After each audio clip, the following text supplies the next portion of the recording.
What's going on, America, patriots, U.S. citizens, hardworking Americans?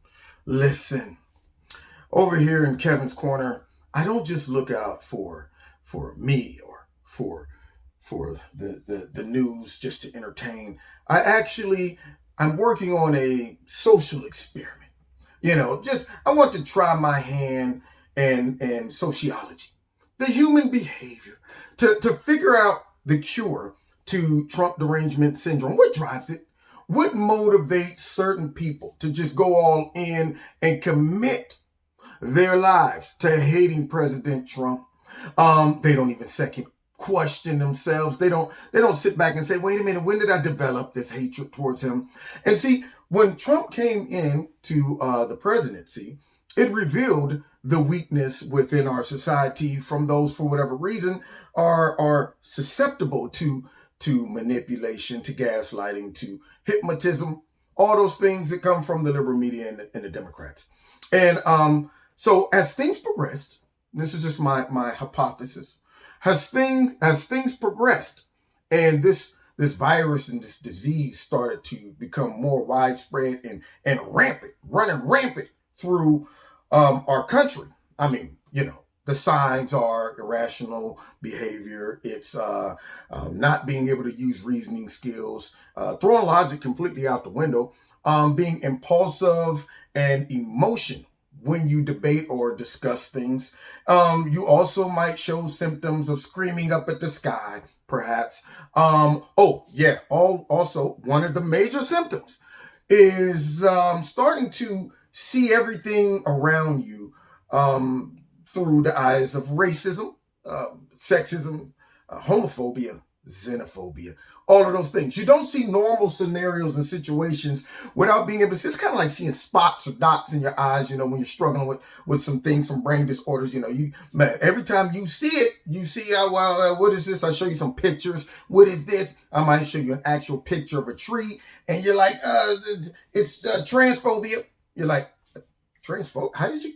It looks like a tree to me. Okay, all right, now forget it. All right, here's a picture of a what?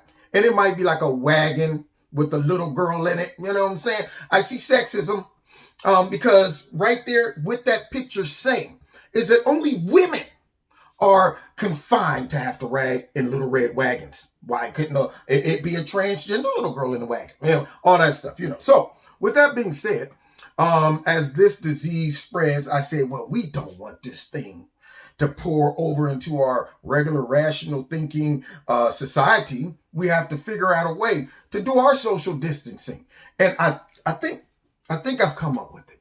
So from my studies, I've learned that the average liberal, some are very extreme, they also go into the category of what we call snowflakism. So you got your average liberal, then you got snowflakism. And then once you hit that stage, it starts to build up and all of the symptoms of Trump derangement syndrome just become, you start regurgitating and leaking it out. And, it don't take a long time to spot it. You'll see somebody walking around and you'll be like, that dude's suffering from Trump derangement syndrome. Because they sometimes mumble out loud like, Trump's a racist. I can't stand him. He's orange man bad. All of that stuff. So I've learned their goal and mission is to do the opposite of what Donald Trump says. Not use any type of reasoning. They don't even see if they're being set up. You can say something as Trump or a Trump supporter, and that person automatically, the disease causes them to flip it in their head and say, I don't care if what this man or woman just told me is a rational thought and decision. I'm going to make it irrational. And I'm going to do the exact opposite of what this person said or suggested, especially if it's coming from Donald Trump. Example of that. When President Trump started talking about the pill that they use for malaria, and immediately before anybody was just said, well, let's look into it, they immediately took the opposite of it. That drug's probably going to kill everybody. Trump's out there peddling snake oil, all those things. So they begin to say, even if that could cure or save my life, I don't want it. So to secure our society from this, all we need to do is have Trump do something. Say something. that will drive all of those people suffering from Trump derangement syndrome away. And I think I got the solution. Let's listen to what Trump suggested. Okay. Yeah, Mr. President, after the presentation we just saw about the heat and the humidity, is it dangerous for you to make people think they would be safe by going outside in the heat, considering that so many people are dying in Florida, considering that this virus has had an outbreak in Singapore, places that are hot and here we go. Here we go. The new headline is Trump asks people to go outside. That's dangerous. Here we go.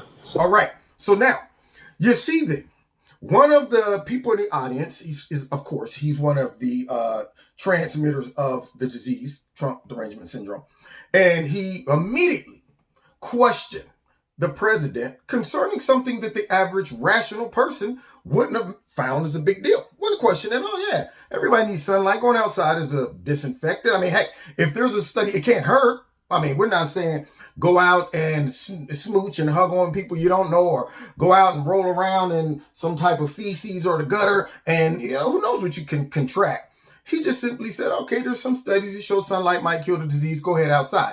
But this man is now going to the extreme opposite of the suggestion, because he wants to make, this is what the disease does.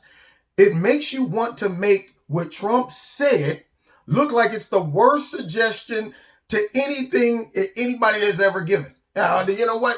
This man is basically telling you guys to go outside and kill yourselves. So by Trump saying, everybody go outside, us rational thinking people should do that. But what this does is brilliant. It's brilliant. I'm glad I came up with this. It causes everyone suffering from Trump derangement syndrome to do the opposite. Stay their butts in the house.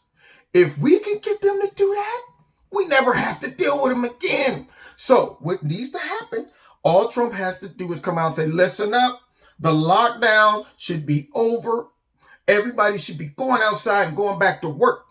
The left that's suffering from Trump derangement syndrome will immediately take the opposite position, thus not going back to work and staying their butts in the house, while we all go on with our lives and prosper, and they become hermits and suffering from obsessive compulsive disorder for the rest of their lives, and we never have to know it, see it, or interact with them again. There you go. Solution. So that is my social experiment.